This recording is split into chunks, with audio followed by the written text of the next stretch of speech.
Business Podcast, ABP. This is Kevin Deveji, your host. Thank you very much for your support on YouTube. We just passed 9,000 YouTube subscribers on YouTube. Thank you very much for your support. If you haven't done so, please go to our YouTube channel and subscribe. We'll appreciate your support. If you have any ideas for our podcast episodes, if you'd like to be a guest, please send us an email, americanbusinesspodcast@gmail.com. We keep an open mind. We love to hear from you. And if you like to see what is coming on our podcast, our schedule, you can visit our website, americanpodcast.tv. In addition to having great informative and educational discussions at the American Business Podcast, we are also starting the Connectional America Business Networking organization. And our first event, which is an online business networking activity, is scheduled on May 23rd at 10 a.m. Please register. Please join us. You can meet with other American Business Podcast followers. That's an online event, so no matter where you are, you can connect with the internet connection. You can introduce yourself, your business, your products and services, and you can interact and meet with other business professionals. That's an exciting event that we are putting it together in our American Business Podcast ecosystem, our business community. I hope you can join us. Great. Let's get started. We have great guests today from the education world, and I like to make introductions. We have a lot to discuss with about the next generation, about the education system, and where we are in general. Beth, let's welcome our guest. Hi, Kevin. Hello, Hi, Kevin. Hello, Michelle. Hello, Alison. Yeah, welcome to the podcast. Thank you. Thank you for being with us. Congratulations on your subscribers. That's a big accomplishment. Thank you very much. Thank you for your support. Yes, we are definitely fired up. We are motivated, 1,000%. So that really keeps us going. Thank you very much for your good wishes. So how is your week going so far? Great. It's Friday. It's raining here, but other than that, it's great. Yes, happy Friday. Happy Friday. Yes, Mother's Day weekend. So yes, that's exciting. Yes. And I was also today, this is our second podcast episode today. I was talking to our previous guest as well. Also on Mother's Day is also my birthday. So it's going to be double celebrations. Yes, thank you very much. Very nice. So it'll be a fun weekend, that's for sure. Yeah. Thank you very much. Well, I'm excited to have you both. Thank you very much for being with us in your busy schedule. We love educators. Thank you for your support. You are educating, you are supporting our next generation professionals and leaders. Thank you so much for your support, first of all. And You're thank welcome. you so much for your service. Thank you for having us. Absolutely. So as a start, let's start with introductions. Would you please introduce yourself to our audience and to our listeners? Sure. Michelle, you want to go first? Michelle? Yeah. Okay. Sure. That's good. So I'm Michelle Leonardo. I'm a work-based learning coordinator. Sometimes we refer to ourselves as work experience coordinators with Nassau BOCES. I've been doing work-based learning for about 5 to 7 years. Prior to that, I worked in human resources. So there were a lot of really good parallels between my past life in HR and now working on the student side of workforce development. And I am second vice president with New York State CREA, which is our Career Readiness Educators Association in New York State. So we encourage anybody who's dedicated to this topic to join, be a member, come to our meetings. And that's a little bit about me. Thank you very much. And again, thank you very much for your service. Very important. We love Nassau BOCES. Also, my company also works with Nassau BOCES in different formats. So happy to have you in the podcast. Thank you very much. How about you, Alison? Hi, would you like to introduce yourself? Sure. I'm Allison Matthews. I am also part of New York State CREA. I'm the first vice president. I'm currently a coordinator at Harborfields High School. I coordinate all programs that have to do with business education, CTE, and work-based learning. And I've been doing that for over 20 years. I started as a business teacher, and my role started kind of evolved into a coordinator of all things CTE, business, work-based learning. And as Michelle said, just the parallels between your podcast and what we do. We're just so excited to be here to speak to you about all of those things. Yes, I appreciate it. Thank you very much for your service and thank you for being with us. I'm also very excited to have you both. Well, so what you do is actually very important. You actually change the life of actually the next generation, which is critical. How did you start your career? Michelle, you would like to go first? Sure. So, like I said, I worked in human resources for about 8 years. And I kind of got to the point in my career where I wasn't sure if I really liked where the next steps were taking me.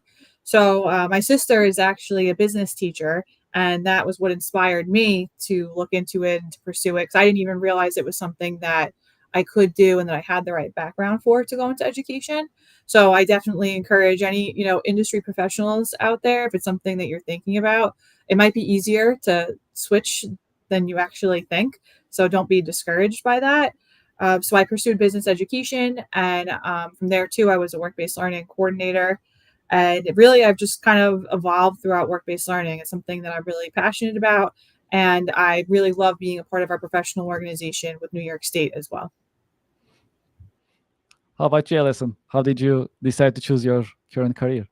Well, during high school, I loved business education and business classes. And when I was younger, I thought maybe I wanted to be a teacher. But once I got to high school, I was like, I would never be a teacher. And I thought I was going into business. And then when I got to college, I majored in business, but then I kind of felt a calling to teach. And I was already in my second or third year of college, and I realized how much I loved business. And it was just a coincidence where the college that I attended was the only college. I went to school in Delaware. It was the only college in the state of Delaware, Delaware State University, that actually had business education as a major. So I was able to switch my major. And like Michelle mentioned, a past career before business, many teachers I work with, they did something before that. I actually started teaching right away. So I've been teaching business for a long time. And then as time went on, I started exploring other parts of CTE. I got my administrative degree, but realized I didn't want to be an administrator. So I said, what could I actually do? How can I take on a leadership role? So I do coordinating at my school, and I work with professional organizations to advance the development of business in CTE. Yes, that's really exciting. And can you tell us about your work a little bit? What are the challenging parts and exciting parts that you experience on daily basis in your career? So one of the things that I love about CTE is like the flexibility of it and just all of the different options that are out there for students because like I look at my experience as a high school student and like I didn't really identify with much in school. I really kind of just like found myself through working and then almost worked backwards, to like figure out the things that I liked. So, Mm. I look at CTE and how it's like growing as a model. And I think it's just such an amazing thing for students to be able to have access to. And I think that, more people that are going into the field and being a part of it, then the more we can help support it to grow. So, while that's the positives of it, I would say, one of the bigger challenges is sometimes, having industry offer opportunities to students because sometimes we face barriers with like age or the types of responsibilities or where their work experience level is at. So we're trying to give all students an opportunity, and sometimes those barriers can be challenges for us. How about you, Alison? Okay, everything Uh, Michelle said. um, okay.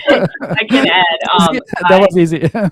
I what I love about business is just the teaching students about the real world, financial literacy, things like that. What I love about CTE overall, similar to what Michelle said, is that hands on aspect where students can learn by doing. They can learn about careers before they actually go ahead and experience them. And it just warms my heart. Sometimes students come back from college or they email and they say, I'm way ahead of my peers at college. I have a resume, they didn't have one. I have students that have done medical internships and they're familiar with the hospital, whereas they've learned did that in high school, where there are students in college that had never gone in the hospital or done hours, and they're doing them for the first time together. So just getting students on the right track and letting them save time and to save their parents money. I had a student who, did a job shadow at a hospital, and she saw something that she thought was scary, and she said, "My whole life, I thought I wanted to be an emergency room nurse, but now I know I don't want to do that anymore. I want to work in dermatology and I want to work at a doctor's office, not in a hospital. So look at all the time and money that she saved Mhm. family and herself just figuring it out. Similar to what Michelle said, the challenge is just sometimes the misconceptions about what we do. Sometimes people, will say, well, what do you actually do? What does a work-based learning coordinator do? What is CTE? Just going through the acronym CTE, WBL, things like that with them and just explaining what we do. And then just like Michelle said, connecting with the industry. It's hard sometimes to get students jobs and internships because people don't want students there that are under 18 and everyone's complaining, no one's staying on Long Island, all the students are leaving. But if we catch them while they're young, if we get them as sophomores and juniors and let them go to an accounting firm or a hospital or something like that, they may go away to college, but they may come back to Long Island because they might say, well, I might still have my position at that hospital, or I made some connections, or I did some networking. So I would say overall, just connections with the industry and just misconceptions are some of the challenges that we face. Yes, actually, having said that, how should companies and corporations interact with the next generation, as well as through your program, for example, your efforts? So what is the best way to collaborate between the schools, the education system, as well as organizations? I think sometimes organizations think that the only way they can connect with students is through like a structured internship. And sometimes that like scares employers, whether it's like for monetary reasons or just like time and investment, but it doesn't have to be that. There's so much more you can do in terms of like the exposure for students that can be just mentoring. It can be helping with the project. It can be coming in as like a judge for something. It can be just having a student come in like a job shadow day. And I think that if there were closer partnerships between like the educator side and like what we know we can bring into the classroom and then whatever that is that the employer is willing to give, we'd be able, I think, to come up with a lot of more openings for what those partnerships look like. It just doesn't always have to be an internship. Yes, there are different ways to interact. Absolutely, absolutely. How about you, Alison? What do you think? The Um, yeah, similar to what Michelle said, just getting to know the students when they're young. You can actually start with a company can come to an elementary school and talk to first graders about financial literacy. A bank could do that. Just getting the kids while they're young and meeting them and start high school internships. It doesn't have to be a formal internship. It could be a mentoring program. It could be coming in as a guest speaker. A lot of schools have career expos. Just reaching out to the school. A lot of schools have an industry advisory board or some type of career readiness network where people from the community come in, teachers, students, join, see what's in your town. Contact the local school district and say, do you have an industry advisory board, a career readiness network, or something like that that I could be part of? And like Michelle said, it doesn't have to be a big commitment. It could be a one-time judge for something. It could be a job shadow day. It could just be popping in if you can't come through maybe Zoom as a guest speaker. So a lot of different opportunities, and they do not have to wait until college. I feel like a lot of employers, I speak to employers all the time and I say, do you have any internships for high school students? And they say, no, our internships are only for college students. And I say to myself, why? Why? It's you don't, if you're worried about confidentiality, you can give them a project. They don't have to be in the company database or touching files or anything like that. So just overall, just the connections and starting while the kids are younger. Yeah, to support your point, yeah, absolutely. I mean, so thanks to bosses actually. So the bosses helps a lot.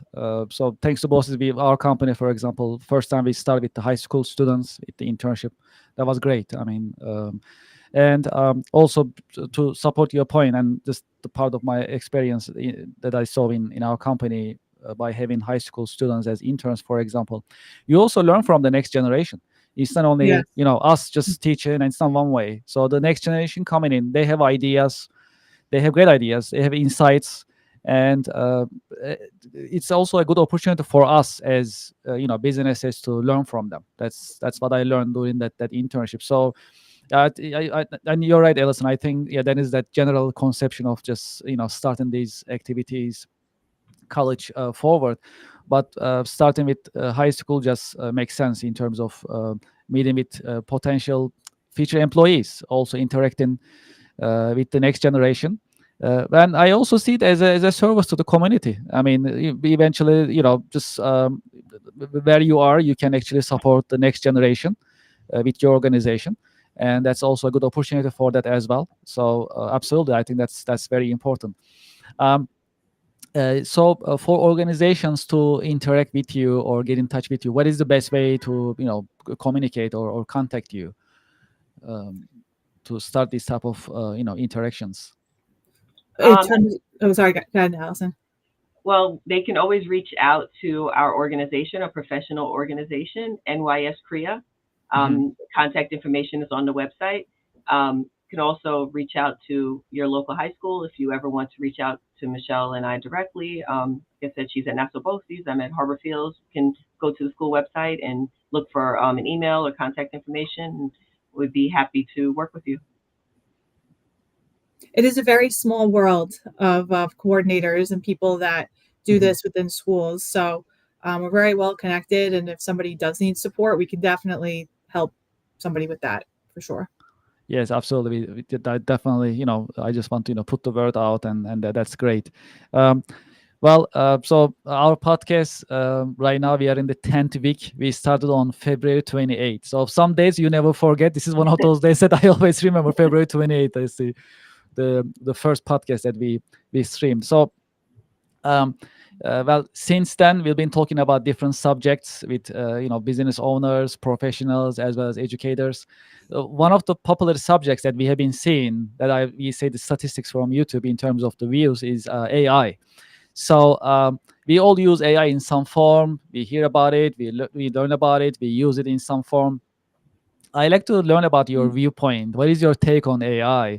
How you are seeing it right now? What do you think about future-wise? How it's going to change our lives and the education system? Perhaps I'd love to hear your insights if possible. Well, Um, I can start with that. The all right. Korea, we're actually having our conference in November, and it's going to be on Long Island for the first time.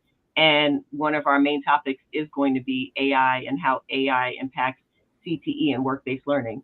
We know that it's not going away, and we have to work within the parameters of AI. So we feel like AI is going to take away maybe some routine or mundane tasks, but it doesn't take away human connection. It doesn't take away the need for education. It doesn't take away the need for that connection from from industry to schools. It's just going to make it look a little bit different. And there's going to be so many new careers in AI that students don't even know about yet, that don't even exist. So, Korea, we're here to lead the charge in making those connections between business and industry to inform our students about AI and how they can use it properly and how it's going to look in the future of the workforce.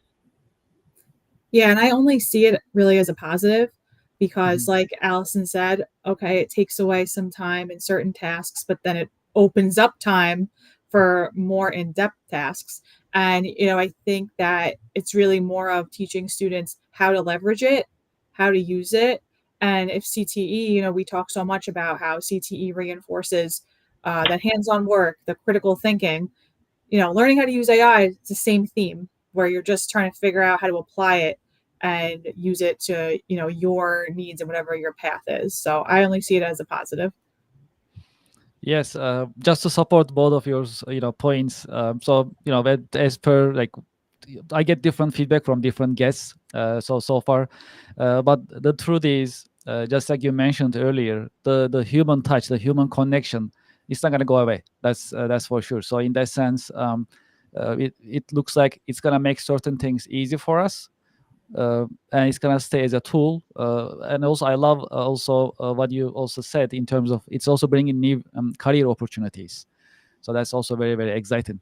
And yeah, just like you said, it's here to stay. That's for sure. I mean, as you know, my our company we are a the business software company, so technology is what we do, and we are always like all over AI, like what it's going to be and how it's going to be, and we develop solutions accordingly, so we stay on top of it, and that's how it is. I mean, it's a long way to go. This is just the beginning. It's just True. the beginning, and That's true. humans Definitely. not going to go away. Another discussion that we always have in technology communities is basically robots, right? So the AI nowadays we use with the ChatGPT or Gemini is like a software level. So in terms of actions, robots are coming in already here, and it's going to be more advanced. But then robots also, they need help. Someone needs to maintain the robots, right? So robots also need care. So a lot of teaching and training. So definitely it's going to take away mundane tasks. That's for sure, to make things easier for humans. So yeah, I love your viewpoints, and I'm glad there is already a structure in the system to support these. It's very exciting. Um, okay, well, in your career journey, have you had any role models? Do you have any role models that you can share with our audience? I'll go first. Allison's definitely one of them. Oh, thank you. Because she's been such a supportive pillar for me and like my career journey and the things I'm trying to do, and we work so well together, so it's nice to have a bond with somebody that you can really like do things to completion with and just kind of like tackle on the next challenge. And I would say my other role model, workplace mentor, her name is Pat Van Hazel, and she was a work experience coordinator of Baldwin Schools. She was retiring kind of as I had just started.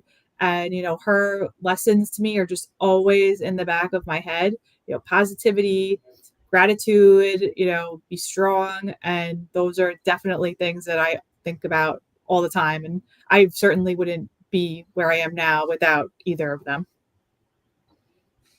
How about you, Alison? Any role For models you me, can I share? will say it started with my high school business teachers, Miss Myatt, Mrs. Stein.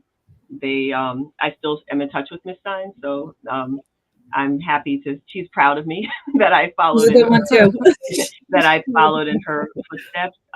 My adult life, Mary Pat Grafstein. She is the retired work-based learning coordinator for Smithtown Schools, and Mary Pat taught me a lot of things. She actually roped me into Korea. I didn't know much about it, and I thought I was applying to be the secretary or co-secretary, and I got to the meeting, and then Mary Pat and the other members said, "Oh, congratulations!" And I said, "Oh, I'm being secretary." And they said, "No, you're co-zone leader." And I'm like, "What? What is that?" And but it's been a great ride ever since then. So she taught me everything, saw leadership in me, and it just encouraged me to move forward with it. So she's definitely a mentor.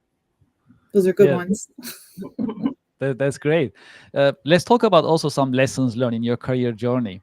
So, as professionals, we keep learning, right? Different things on daily basis.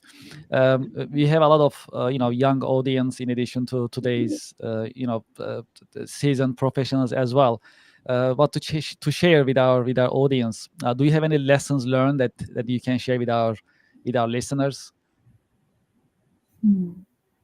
A lesson for me that I've learned is just that there's a place for everyone and for every interest that you have. When I first became a teacher, there weren't a lot of teaching jobs. It was very tight. People would get excess, and a lot of people warned me, "Oh, don't be going to teaching. Don't do that." And it's especially business teachers that now business is booming, and everyone, kids are taking business. There's a lot of openings for business teachers, but that wasn't the case. But I always knew that if I stuck with what I was interested in and what I was passionate about, that it would work out. And I try to do the same thing for my students. They'll come in and they'll say, "Oh, I'm interested in this career, but someone told me I shouldn't do this, and or I shouldn't major in this." And like, no, there's a place for everyone. I mean, if you want to make more money, maybe you could do this with that interest, or you could do that, or you could start it online, or you could start a business. So I kind of direct them into, don't give up on what you're passionate about, because not everyone is in agreement with it. There's a place, and there's a place for everyone to do what they love. I think for me, it's more of like you always have to have integrity to do the right thing, even if it's the hard thing. And that I think is something that I always try to stress with students, especially, when they're going out for interviews or they're on their first job. You have to do the right thing, follow through, send that thank you email, show up at the time you were supposed to do. So I'd say do the right thing, and it will build your character as you go. Yes. Well, before we end our session, our episode, do you have any final career advice for the next generation, for them to prepare themselves for their career path? Let's say career exploration. Yeah. Explore, see what's out there. If your school has a career exploration class, take it. Try to job shadow, try to do internships, try to just learn more about industries that you're interested in, and that will show you what you like, and it'll also show you what you don't like. So I would say just career exploration as much as you can. Yeah, something similar from my end too. They always say, like, with opportunity, like, come from a place of yes. So take advantage of things that are out there. Ask questions to find out what is out there, and don't be afraid to take chances to try it. Try something, you don't like it, that's okay. You try the next thing, but you just don't know until you push yourself to do those things. Well, it's hard to believe. Time really passed very quickly. It was a pleasure, actually. Thank you so much for being with us, Alison, Michelle.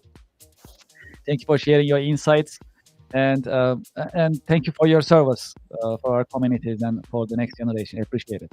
Thanks so Thank you much, for having Kevin. us. Thanks for the Thank support. you. My pleasure. Thank you very much. Have a great weekend. You too. Thank you.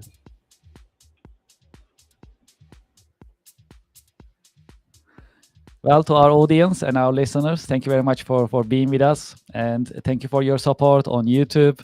If you haven't done so, please go to our YouTube channel and subscribe to our channel, American Business Podcast ABP channel.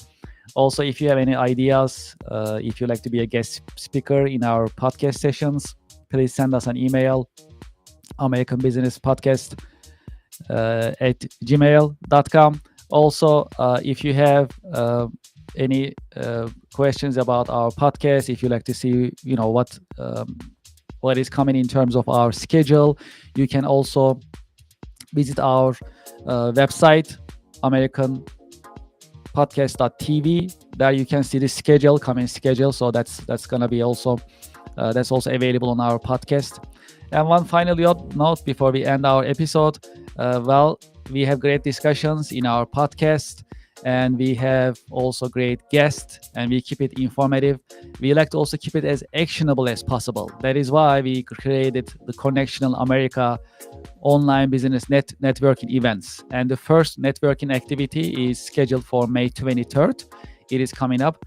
If you go to our website, americanpodcast.tv, you'll see the registration link there, a button. You can click and register. You can join us. We have listeners from all over the world. We are big in Europe. We are big in Asia. We are big in North America, United States. So that's a great opportunity for our business community to connect with each other. So I like to invite you to the Connection America online business networking event. Please go to our website and register. And this is the first one. We like to do it monthly basis, so we can keep connect with each other and meet with each other and create meaningful business relationships and connections. That's the goal in these online networking event. You can introduce yourself, your product, your company, and you can meet with other business professionals as well. That is our goal. I'd like to thank you for your time and thank you for your interest. Looking forward to seeing you at our coming American Business Podcast.